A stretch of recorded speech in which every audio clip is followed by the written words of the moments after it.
ఒక తల్లి ఇంటిలో ఉన్న ప్రతి ఒక్కరి నడతని కనపెట్టాలి. ఈ బిడ్డ ఏం చేస్తున్నాడు, వారు ఏం చేస్తున్నారు. She has to keep watching. Invigilators అంటూ ఉంటాం. She has to keep watching.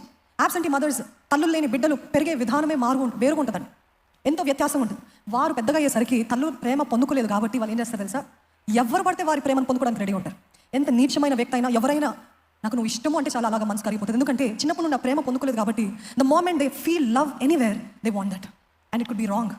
ఎన్నో తప్పుడు మార్గాలు ఎన్నుకునే పరిస్థితులు వస్తాయి. ఎందుకు అంటే చిన్నప్పుడు తల్లి ప్రేమను పొందుకోలేదు, తల్లిదండ్రులు ప్రేమను పొందుకోలేదు. ఎప్పుడు మా నాన్న ఉండేవాడు కాదండి, ఎప్పుడు మా అమ్మ ఉండేవారు కాదు. ఎప్పుడు వాళ్ళు వర్క్ అని వెళ్ళిపోయేవారు. ఆ చిన్న లేత డెలికేట్ వయసులో ఎవరు తల్లో కూడా నాకు తెలియదు. ఆ కేటకర్ అన్న తల్లి, ఆ కేటకర్ అన్న తండ్రి అని అనుకునేదాన్ని అనుకుంటా. నేను కూడా ఈ పరిచయంలో ఉన్నప్పుడు ఎన్నోసార్లు we're not present with our children. మేము కూడా మా పిల్లలతో ఉన్నాం. పరిచయంలో ఉన్న ప్రతి ఒక్కరి ఛాలెంజ్, సవాల్ ఏంటంటే ఆ సమయం పిల్లలతో దొరకదు. ఎందుకంటే 10 మందితోటి మాట్లాడాలి, 100 మందిని కలవాలి, ప్రార్థన చేయాలి, ఇవన్నీ చేయాలి. వాళ్ళందరూ they feel so left out. కానీ నా భర్త గారు ఎప్పుడు చేసేది ఏంటి తెలుసా, గొప్ప పరిచయం అయిన తర్వాత అంటే మీటింగ్స్, రివైవల్ మీటింగ్స్ ఇవన్నీ అయిన తర్వాత ఆ టైంలో మేము పిల్లలు, ఎందుకంటే we're in the war zone. మీకు ఎలా ఉంటుందో మాకు తెలియదు కానీ రివైవల్ మీటింగ్స్ అంటే మాకైతే ఒక యుద్ధమే. ప్రతి ఒక్కరికి అది ఆర్భాటముగా, అదొక పెద్ద ఆనందకరమైన పండగలాగా కనపడుతుంది.